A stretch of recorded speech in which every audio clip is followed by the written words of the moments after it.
أعوذ بالله من الشيطان الرجيم بسم الله الرحمن الرحيم وأن هذا صراطي مستقيما فاتبعوه ولا تتبعوا السبل فتفرق بكم عن سبيله ذلكم وصاكم به لعلكم تتقون۔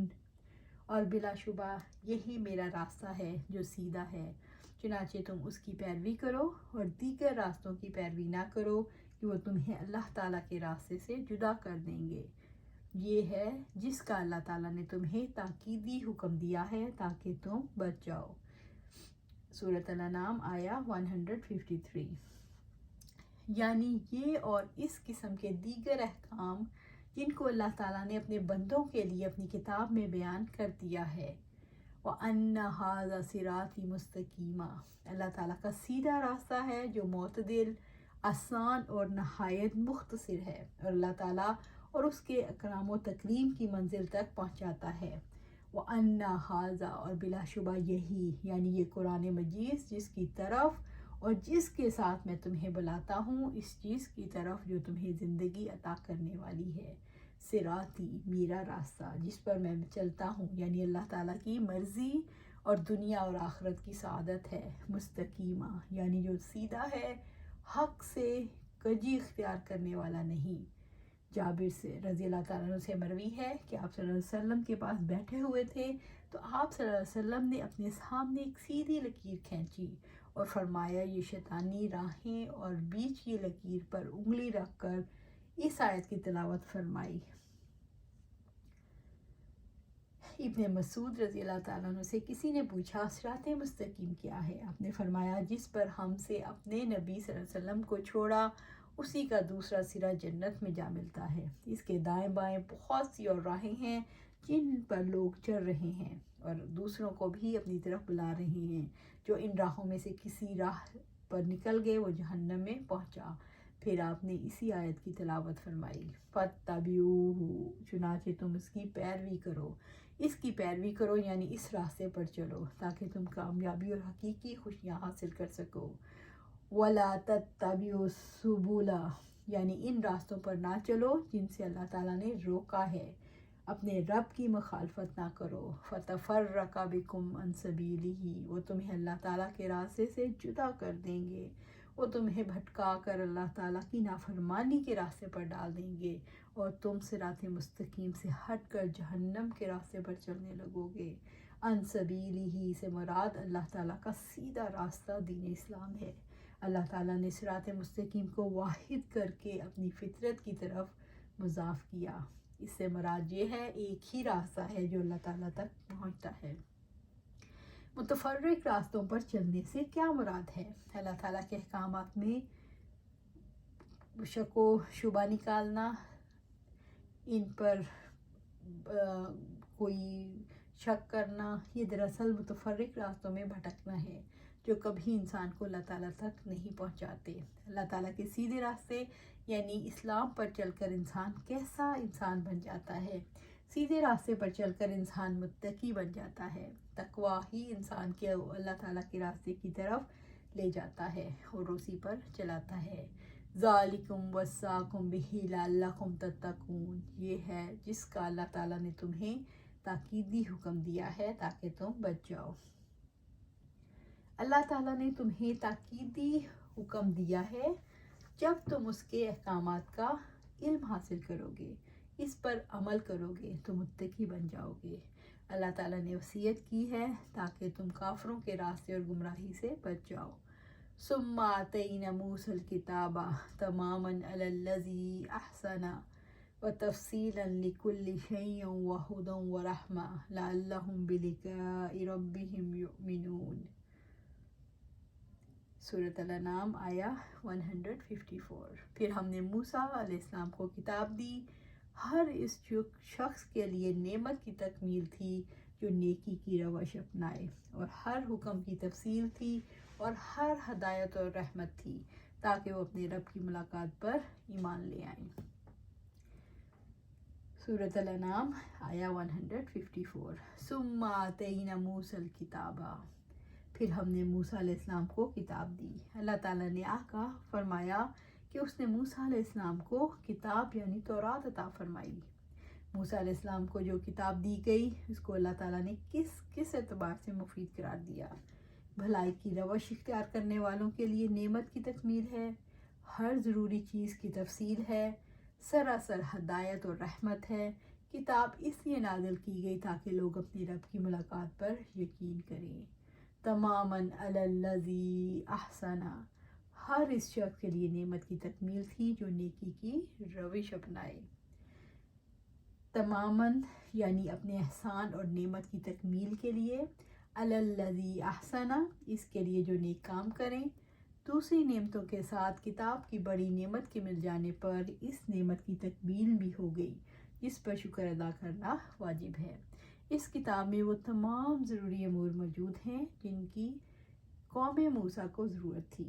نعمت کی تکمیل ایک اعزاز اور شرف تھا ان لوگوں کے لیے جنہوں نے احسان کی روش اختیار کی اور اپنے رب کی اطاعت کی۔ رب کی اطاعت رب کی تعلیم کے بغیر ممکن نہیں۔ وَتَفْصِيلًا لِكُلِّ شَيْءٍ، اور ہر حکم کی تفصیل تھی، ہر اس چیز کی تفصیل جس کی انسانوں کو ضرورت تھی، خواہ اس کا تعلق حلال اور حرام سے ہو یا عقائد سے یا اوامر و نواہی سے۔ اس سے مراد حلال و حرام ہیں۔ وَهُدًى وَرَحْمَةً، اور ہدایت اور رحمت تھی۔ اس کے معنی ہے اس کتاب کے ذریعے قوم ہدایت پائے گی اور آخرت کی جواب دہی کا یقین کرے گی اور اللہ تعالیٰ کی رحمت کی مستحق بن جائے گی۔ وَهُدًى، اور ہدایت یعنی تورات بھلائی اور خیر کا راستہ دکھاتی ہے، لوگوں کی رہنمائی کرتی ہے، خیر و شر کی پہچان کرواتی ہے۔ وَرَحْمَةً، تورات رحمت ہے جس کے ذریعے سعادت اور بہترین بھلائیاں عطا کی گئیں۔ لَعَلَّهُمْ بِلِقَاءِ رَبِّهِمْ يُؤْمِنُونَ، تاکہ وہ اپنے رب کی ملاقات پر ایمان لے آئیں۔ یعنی تورات کے نازل ہونے کے بعد قیامت اور اعمال کی جزا پر وہ ایمان لے آئیں، کیونکہ تورات میں آخرت کے قطعی دلائل ہیں اور اس میں ایسے امور ہیں جو ان کے لیے آخرت کی تیاری اور رب سے ملاقات کی تیاری کو واجب قرار دیتے ہیں۔ وَهَذَا كِتَابٌ أَنزَلْنَاهُ مُبَارَكًا فَاتَّبِعُوهُ وَاتَّقُوا لَعَلَّكُمْ تُرْحَمُونَ، اور یہ ایک بابرکت کتاب جس کو ہم نے نازل کیا، چنانچہ تم اس کی پیروی کرو اور اللہ تعالیٰ سے ڈر جاؤ تاکہ تم پر رحمت کی جائے۔ سورۃ الانعام آیہ 155۔ وَهَذَا كِتَابٌ، اور یہ کتاب یعنی قرآن مجید، أَنزَلْنَاهُ ہم نے اس کو نازل کیا یعنی اللہ تعالیٰ کی جانب سے وحی ہے، مبارکن برکت والی ہے، یعنی اس سے برکت حاصل کی جاتی ہے۔ برکت زیادتی اور غور کو کہتے ہیں۔ مبارکن ایسی چیز جس کا خیر، نفع اور برکت دائمی ہو، یعنی یہ کتاب ہم نے اتاری ہے برکت والی، یعنی اس کتاب کے اندر خیر کثیر اور بے انتہا علم ہے جس سے تمام علوم مدد لیتے ہیں اور اس سے برکات حاصل کی جاتی ہیں۔ کوئی ایسی بھلائی نہیں جس کی طرف اس کتاب عظیم نے دعوت اور ترغیب نہ دی ہو اور اس بھلائی کی حکمتیں اور مصلحتیں بیان نہ کی ہوں جو اس پر آمادہ کرتی ہیں، اور کوئی ایسی برائی نہیں جس سے اس کتاب نے روکا اور ڈرایا نہ ہو اور ان اسباب اور عواقب کا ذکر نہ کیا ہو جو اس برائی کے ارتکاب سے باز رکھتے ہوں۔ تورات کے مقابلے میں قرآن کے زیادہ بابرکت ہونے کے بھی کئی پہلو ہیں۔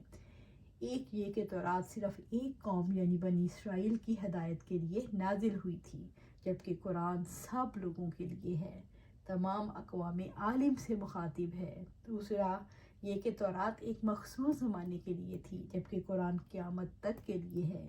تیسرا وہ صرف قومی مسائل کا حل پیش کرنے والی تھی، یہ پوری انسانیت کے مسائل کا جواب دیتی ہے۔ پھر اس میں پہلی تمام آسمانی کتب و صحائف کے مضامین کو سمو دیا گیا ہے، لہٰذا اب تمہیں دائیں بائیں دیکھنے کی ضرورت نہیں۔ اگر اللہ تعالیٰ کی رحمت سے لینا چاہتے ہو، منزل کی طرف جانا چاہتے ہو تو اس کی اتباع کرو اور اس بات سے اللہ تعالیٰ سے ڈرو اس کتاب کے کسی حصے کی خلاف ورزی تم سے سرزد نہ ہو۔ اللہ تعالیٰ کی کتاب کا مقصد کیا ہے؟ انسان اپنے رب کی ملاقات پر یقین کرے، انسان دنیا میں اس طرح زندگی گزارے کہ کہ اپنے ہر عمل کے لیے اپنے آپ کو رب کے آگے جواب دہ محسوس کرے. انسان ذمہ دارانہ زندگی گزارے. انسان اس کتاب کے احکامات کی پیروی کرے. انسان اللہ تعالیٰ کا تقوی اختیار کرے تاکہ اس پر رحم کیا جائے. وَاتَّبِعُوهُ وَاتَّقُوهُ لَعَلَّكُمْ تُرْحَمُونَ. وَاتَّبِعُوهُ سے مراد اس کی پیروی کرو جیسے اللہ تعالیٰ نے حلال ٹھہرایا ہے. وَاتَّقُوا اور اس سے بچو جسے اللہ تعالیٰ نے حرام ٹھہرایا ہے.